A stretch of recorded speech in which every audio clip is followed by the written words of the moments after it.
بسم اللہ الرحمن الرحیم۔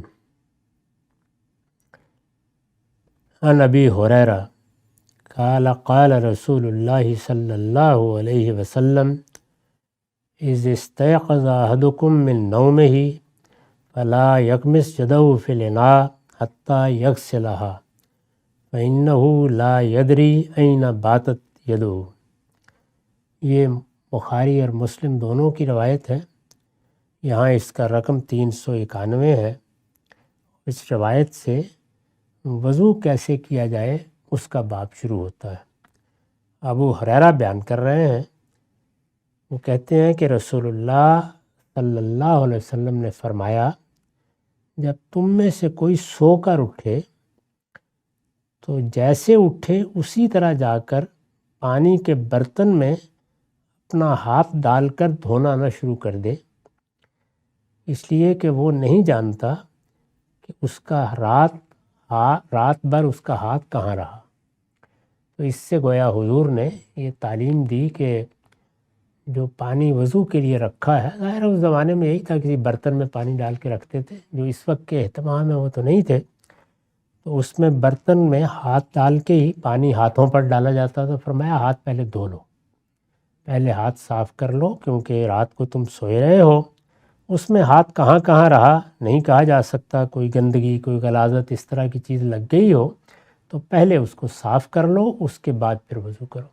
یہ ظاہر ہے وہی آداب ہیں، اب اس کی ضرورت اس طرح نہیں رہی، کیونکہ نہ برتنوں میں ایسے پانی اب رکھنے کی ضرورت ہوتی ہے، اور نہ اس طرح سے اس کا کوئی اہتمام کرنا ناگزیر ہو جاتا ہے۔ اس وقت کے حالات کے لحاظ سے اللہ کے پیغمبر نے یہ ارشاد فرمایا۔ اللہ تعالیٰ کے احکام ہوں یا اللہ کے پیغمبر کی ہدایات ہوں، اس میں ہر جگہ یہ دیکھنا ضروری ہوتا ہے کہ ہدایت کی بنیاد کیا چیز ہے، یعنی وہ علت کیا ہے جس کی بنا پر اللہ کے پیغمبر نے یا خود اللہ تعالیٰ نے اپنی کتاب میں یہ ہدایت دی ہے۔ اس کو اللہ تعالیٰ ہر جگہ بیان بھی کرتے ہیں، اور بعض جگہوں پر یہ بالکل واضح ہوتی ہے، اس کو سمجھ لیا جاتا ہے۔ اس کا مقصد یہ ہوتا ہے کہ اگر وہ چیز موجود ہے تو حکم پر عمل کیا جائے گا، اور اگر وہ موجود نہیں ہے تو پھر حکم بھی ختم ہو جائے گا، کیونکہ وہ اسی مقصد سے ہے۔ جس کو آپ عام زبان میں اس طرح سمجھ لیجئے کہ ہم نے اگر سردیوں کے موسم میں بچے سے کہا ہے کہ بیٹے جب باہر نکلو تو کوٹ پہن کر کوئی کمبل لے کے نکلتے ہیں، اس میں یہ بات طے ہے کہ سردی کا موسم ہے۔ اس حکم کو کوئی شخص عام سمجھ کے گرمی کے موسم میں بھی اصرار کرے کہ میں اس پر عمل کروں گا، تو یہ دین کا یا حکم کا یا کسی عقلی بات کا کوئی اچھا فہم نہیں ہوگا۔ اسی طرح کا معاملہ دین کے سب احکام میں بھی ہر جگہ بتایا جاتا ہے۔ اللہ تعالیٰ بتا دیتے ہیں کہ یہ بنیاد ہے، اس وجہ سے میں نے یہ بات کہی ہے۔ اسی کو ہمارے علم کی اصطلاح میں کہا جاتا ہے کہ الاحکام بالعلل۔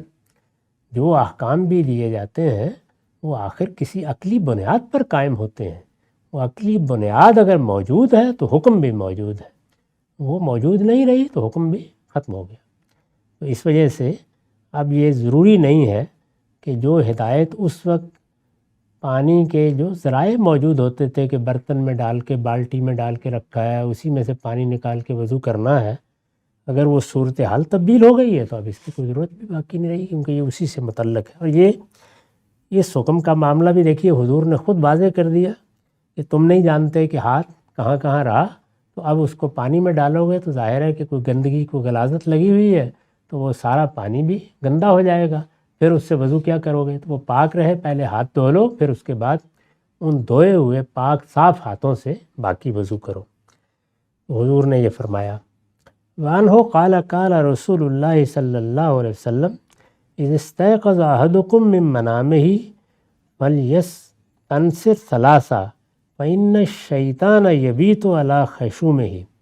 یہ بھی بخاری مسلم دونوں کی روایت ہے۔ ابو ہریرہ ہی نے بیان کیا ہے، وہ کہتے ہیں کہ رسول اللہ صلی اللہ علیہ وسلم نے فرمایا کہ جب سو کر اٹھو، تم میں سے کوئی شخص جب سو کر اٹھے تو اسے چاہیے کہ وہ اپنی ناک بھی 3 مرتبہ جھاڑ دیا کرے، یعنی جس طرح ہاتھوں پر کچھ گندگی سی لگ جاتی ہے تو ناک میں بھی یہی صورت ہو جاتی ہے، اس کو بھی صاف کر دیا کرو۔ اس لیے کہ شیطان رات بھر ناک ہی پہ سوتا رہتا ہے۔ یہ خاص تعبیر ہے اس چیز کی، غلاظت، گندگی، بری چیزیں، ان کو بالعموم شیطان کی طرف نسبت دے کے بیان کیا جاتا ہے۔ تو حضور نے بھی اسی طریقے سے بیان فرمایا، جیسے کہ قرآن مجید میں ہے کہ جب سیدنا موسیٰ جن صاحب کے پاس بھیجے گئے تھے، اس میں یہ نشانی بتائی گئی تھی کہ وہاں مچھلی گم ہو جائے گی، تو ان کے خادم نے اس موقع پر یہ کہا کہ یہ شیطان نے مجھے بلا دیا۔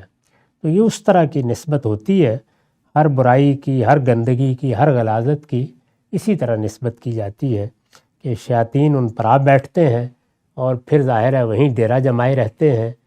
تمہاری طرف بھی اگر شیاطین کا رجوع ہوتا ہے تو گندگی دیکھ کر ہوتا ہے۔ چنانچہ یہ ہدایت کی گئی ہے ہمیں کہ ہم اپنے بدن کو بھی ہر وقت پاک رکھیں، اور ہم اپنے خور و نوش کو بھی پاک رکھیں، اور اپنے اخلاق کو بھی پاک رکھیں۔ تو بدن کی پاکیزگی، خود شیطان کی در اندازیوں سے بچنے کی بھی ضرورت ہے، پاک صاف رہنا چاہیے۔ تو اس کو بھی خاص طور پر بیان فرمایا آپ نے۔ یہ رقم 392 تھا۔ اس کے بعد اب 393 ہے۔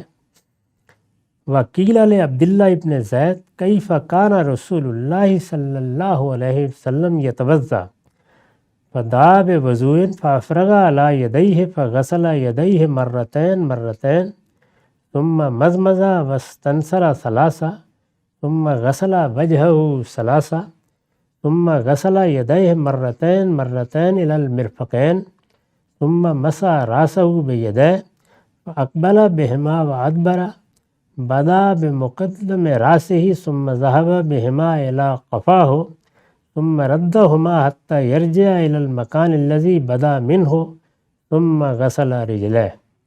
یہ روایت امام مالک نے بیان کی ہے، نسائی نے بیان کی ہے، ابو داؤد نے بیان کی ہے۔ اس میں عبداللہ بن زید سے رضی اللہ عنہ یہ پوچھا گیا ہے کہ رسالت مآب صلی اللہ علیہ وسلم وضو کس طرح کرتے تھے؟ تو انہوں نے پانی منگوایا وضو کے لیے، اور پھر اپنے دونوں ہاتھوں پر پانی ڈالا اور اپنے دونوں ہاتھ 2 مرتبہ دھوئے۔ پھر انہوں نے منہ میں پانی ڈال کے کلی کی اور ناک بھی جھاڑی 3 مرتبہ۔ پھر 3 مرتبہ انہوں نے اپنا منہ دھویا۔ پھر انہوں نے اپنے دونوں ہاتھ کوہنیوں تک 2 مرتبہ دھوئے۔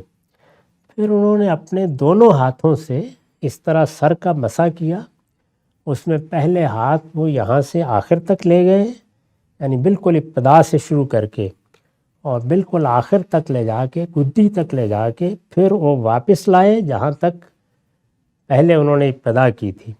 پھر انہوں نے دونوں پاؤں دھو لیے۔ تو اس طرح انہوں نے کہا کہ رسول اللہ صلی اللہ علیہ وسلم اس اہتمام کے ساتھ وضو کرتے تھے۔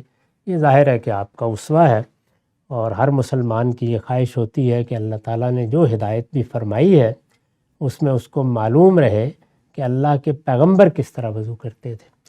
تو یہ عبداللہ بن زید نے اس طرح سے اس کو بتایا۔ آگے بعض صحابہ اپنے اپنے طریقے سے جیسے انہوں نے دیکھا ہے بیان کریں گے، تاکہ یہ معلوم ہو جائے کہ ایک تو وضو کا حکم ہے، اس میں اعضاء بتا دیے گئے ہیں کہ ان کو ہر حال میں دھونا ہے اور اس ترتیب سے دھونا ہے۔ ایک یہ ہے کہ اللہ کے پیغمبر نے ان کو کس اہتمام سے دھویا، تو یہ اہتمام کتنا ضروری ہے، کس حد تک اس میں آدمی دوسرے طریقے اختیار کر سکتا ہے، وہ سب ان روایتوں سے معلوم ہو جائیں گے۔ اصل وہی ہے کہ جو متعین اعضاء ہیں ان کو ایک ترتیب سے دھونا ہے۔ وہ آپ نے 1 بار دھو لیے، 2 بار دھو لیے، اچھی طرح دھو لیے گئے ہیں، وضو ہو گیا۔